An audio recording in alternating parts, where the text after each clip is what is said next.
খবৰসমূহ নিতৌ চাবৰ কাৰণে চেনেলটো ছাবস্ক্ৰাইব কৰি ভিডিঅ'টোত এটা লাইক কৰি দিব। বিজেপিৰ ওচৰত নতশিৰ কৰিলে অগপই। অগপৰ সভাপতি অতুল বৰাই ক'লে, কা সন্দৰ্ভত নতুনকৈ ক'বলগীয়া একো নাই। অগপৰ সভাপতি অতুল বৰাৰ নতশিৰৰ বাদে আন একো ৰাস্তা দেখা পোৱা নাই, যাৰ বাবে তেওঁ কা সন্দৰ্ভত সাংবাদিকে সোধা প্ৰশ্নত তেওঁৰ ক'বলগীয়া একো নাই বুলি মন্তব্য কৰিলে।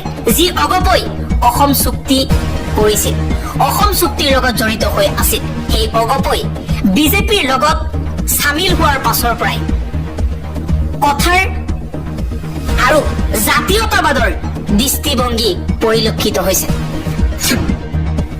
আন এটা খবৰ, ইউক্ৰেইনৰ বিৰুদ্ধে সৰব হৈ পৰিছে ৰাছিয়াৰ ৰাষ্ট্ৰপতি ভ্লাদিমিৰ পুটিন। পুটিনে কৈছে, আলোচনাৰ জৰিয়তে যুদ্ধৰ অন্ত পেলাবলৈ সাজু হওক, নহলে মই এই যুদ্ধ বলপূৰ্বকভাৱে শেষ কৰিম। যদি ইউক্ৰেইনৰ ৰাষ্ট্ৰপতি মস্কোলৈ আহে তেন্তে তেওঁৰ সৈতে কথা পাতিবলৈ সাজু বুলি মন্তব্য কৰিছে ভ্লাদিমিৰ পুটিনে। ৰাছিয়াৰ ৰাষ্ট্ৰপতি পুটিনে ইউক্ৰেইনলৈ এখন পত্ৰ প্ৰেৰণ কৰিছে, কিন্তু ইউক্ৰেইনে ৰাছিয়াৰ ৰাষ্ট্ৰপতি পুটিনৰ বাৰ্তাক নাকচ কৰি কয় যে মস্কোত আলোচনাৰ প্ৰস্তাৱ গ্ৰহণযোগ্য নহয়। পৰৱৰ্তী খবৰ, বিজেপি চৰকাৰে অনন্তকাললৈ অসমক বিদেশীৰ চৰণীয়া পথাৰ আৰু বিদেশীৰ ডাষ্টবিন কৰিব বিচাৰে, কিন্তু অসমৰ খিলঞ্জীয়া মানুহক ৰাজনৈতিক অধিকাৰ আৰু অৰ্থনৈতিক অধিকাৰ দিব নিবিচাৰে। কা আইনৰ অধীনত বিদেশীৰ আবেদনৰ সময়সীমা বৃদ্ধিৰ সিদ্ধান্তক তীব্ৰ বিৰোধিতা ছাত্ৰ মুক্তি সংগ্ৰাম সমিতিৰ কেন্দ্ৰীয় সমিতিৰ সভাপতি পিণ্টু গগৈৰ। অন্য এটা খবৰ, ভয়ংকৰ দুৰ্ঘটনাৰ পৰা কথমপি ৰক্ষা পৰিছে মুখ্যমন্ত্ৰী হিমন্ত বিশ্ব শৰ্মাৰ কনভয়। ভয়ংকৰ দুৰ্ঘটনাৰ পৰা ৰক্ষা পৰিছে মুখ্যমন্ত্ৰীৰ কনভয়। কনভয়ৰ সন্মুখেৰে দৌৰি পাৰ হ'ল মহিলা। ডবকাৰ কাঞ্চীবজাৰ ৰাষ্ট্ৰীয় ঘাইপথত এই অঘটন। ডবকাৰ পৰা হোজাই অভিমুখে আহি আছিল মুখ্যমন্ত্ৰীৰ কনভয়।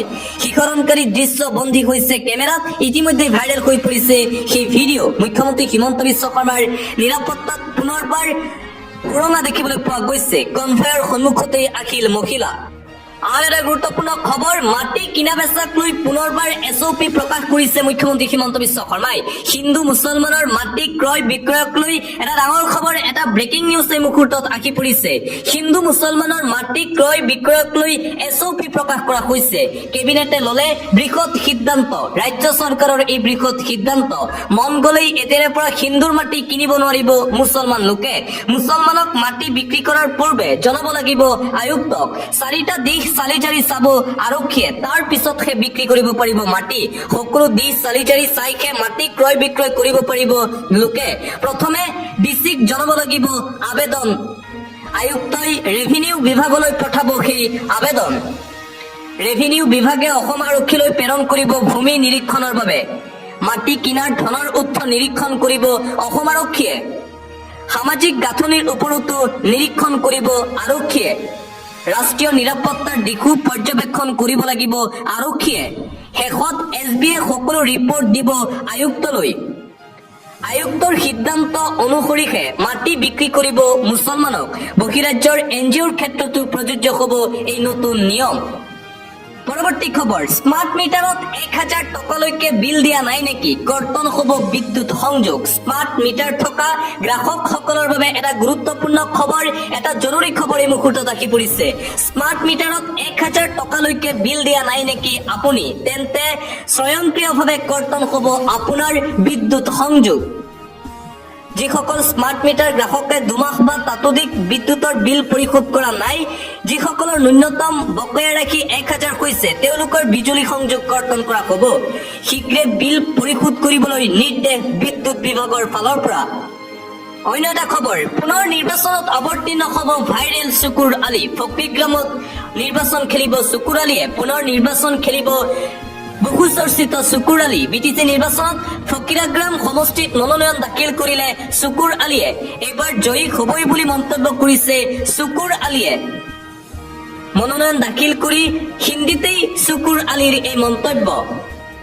2 লাখ টকালৈ নিৰ্বাচনত নামিব এইবাৰ চুকুৰ আলী ফকিৰাগ্ৰাম সমষ্টিৰ সুৰক্ষা উন্নয়ন শিশু মহিলাৰ বাবে কাম কৰিব চুকুৰ আলীয়ে মেডিকেল কলেজ নিৰ্মাণ কৰি দিব চুকুৰ আলীয়ে আৰু পুনৰবাৰ নিৰ্বাচন খেলিব চুকুৰ আলীয়ে কাৰোৰে সৈতে প্ৰতিদ্বন্দ্বিতা নহ'ব বুলি মন্তব্য চুকুৰ আলীৰ অন্য এটা খবৰ অবৈধ বাংলাদেশীক লৈ কঠোৰ সৰ্বোচ্চ ন্যায়ালয় কেন্দ্ৰ আৰু ৰাজ্য চৰকাৰলৈ উত্তৰ বিচাৰি পত্ৰ প্ৰেৰণ কৰিছে ন্যায়ালয়ে আৰু পুনৰবাৰ বাংলাদেশীক লৈ কঠোৰ হৈ পৰিছে ন্যায়ালয়ে প্ৰশ্ন কৰিছে চৰকাৰলৈ অবৈধ বাংলাদেশীক লৈ কঠোৰ সৰ্বোচ্চ ন্যায়ালয় কেন্দ্ৰ আৰু ৰাজ্য চৰকাৰক উত্তৰ দিয়াৰ নিৰ্দেশনা দিয়া হৈছে ন্যায়ালয়ৰ ফালৰ পৰা বাংলাদেশী বিতৰণক লৈ অযথা কিয় পলম হৈছে সন্দেহৰ ভিত্তিত কিয় দীৰ্ঘদিনে ডিটেনশ্যন কেম্পত ৰখা হৈছিল লোকসকলক যদি বাংলাদেশী কিয় কৰা হোৱা নাছিল পুছবেক প্ৰশ্ন কৰিছে ন্যায়ালয়ে মাহ ধৰি ডিটেনশ্যন কেম্পত কিয় ৰখা হয় 2 সপ্তাহৰ ভিতৰত বাংলাদেশলৈ পঠাব লাগে অবৈধ অনুপ্ৰৱেশকাৰীক সীমান্ত চিল কৰি কিয় লোৱা হোৱা নাই কঠোৰ ব্যৱস্থা অবৈধ বাংলাদেশীৰ বিৰুদ্ধে কেন্দ্ৰীয় চৰকাৰ উদ্দেশ্যি প্ৰশ্ন সৰ্বোচ্চ ন্যায়ালয়ৰ বাংলাভাষী প্ৰবচনকাৰীক লৈ নিৰ্যাতনক লৈ সৰব ন্যায়ালয় আন এটা ব্ৰেকিং নিউজ পুনৰ উত্তৰ অসমত চলিব বৃহৎ উচ্ছেদ অভিযান 4 শতাধিক পৰিয়ালৰ ঘৰত চলিব বলডজাৰ আৰু এইবাৰ উত্তৰ অসমত উচ্ছেদ অভিযান চলাবলৈ সাজু প্ৰশাসন উত্তৰ অসমত চলিব এইবাৰ প্ৰশাসনৰ সৰ্ববৃহৎ উচ্ছেদ অভিযান 4 শতাধিক পৰিয়ালৰ ঘৰত চলিব প্ৰশাসনৰ বলডজাৰৰ সাঁতোৰা হাহাকাৰ পৰিস্থিতিৰ সৃষ্টি হৈছে ৰাজ্যৰ মাজত বিকালিৰ নিজ বাঘমাৰীত চলিব প্ৰশাসনৰ এই বৃহৎ উচ্ছেদ অভিযান 7 ছেপ্টেম্বৰত চলিব বৃহৎ উচ্ছেদ অভিযান আৰু মাত্ৰ 2 দিন বাকী আছে অহা 7 ছেপ্টেম্বৰ তাৰিখে চলিব বৃহৎ উচ্ছেদ অভিযান ভিজিআৰ ভূমিত বেদখল কৰি থকা 433টা পৰিয়ালক কৰা হ'ব